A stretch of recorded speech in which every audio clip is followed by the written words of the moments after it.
दोरे हे खरं तर त्या ठिकाणी नक्कीच शुभम, तुला थोडंसं थांबवते, आपण प्रेक्षकांना ही अपडेट देऊया. पुन्हा तुझ्याकडे येतोय की खरातला आता 7 दिवसांची पोलीस कोठडी सुनावण्यात आलेली आहे. आज हा सगळा युक्तिवाद पार पडलेला होता. सरकारी वकिलांनी त्याच्या 7 दिवसांची पोलीस कोठडी मागितलेली होती आणि या सगळ्याबाबत आता ही एक महत्वाचा जो निकाल आहे, जो निर्णय आहे, तो आता कोर्टानं दिलेला आहे. खरातच्या कोठडीमध्ये 7 दिवस आता वाढ झालेली आहे. 8 एप्रिलपर्यंत खरातला ही पोलीस कोठडी सुनावण्यात आलेली आहे.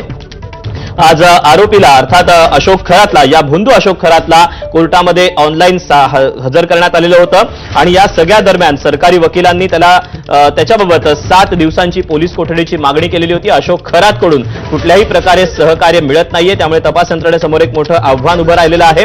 अनेक जे मुद्दे आहेत ते देखील अजून प्रलंबित आहेत. अनेक ज्या गोष्टी आहेत त्या अशोक खरातकडनं काढायच्या आहेत आणि या सगळ्याबाबतच आता आपल्याला सत्र न्यायालयाच्या बाहेरून शुभम आपल्याला अपडेट देत होता. शुभम, खरातला आता 7 दिवसांची ही अर्थात 8 एप्रिलपर्यंत ही पोलीस कोठडी सुनावण्यात आल्याचं समजतंय. काय नेमके मुद्दे आता असणार आहेत आणि तपास यंत्रणेसमोरचं जे आव्हान आहे ते जो आरोपी सहकार्य करत नाही, हे जो सातत्यानं मुद्दा मांडला जात होता, त्यामुळे आता तपास यंत्रणांना देखील हा आणखी वेळ मिळाला आहे.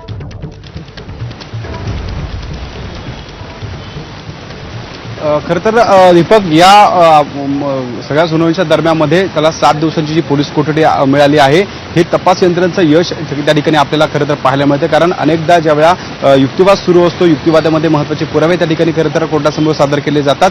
त्यामध्ये कोर्ट या सगळ्या गोष्टीमध्ये दोन्ही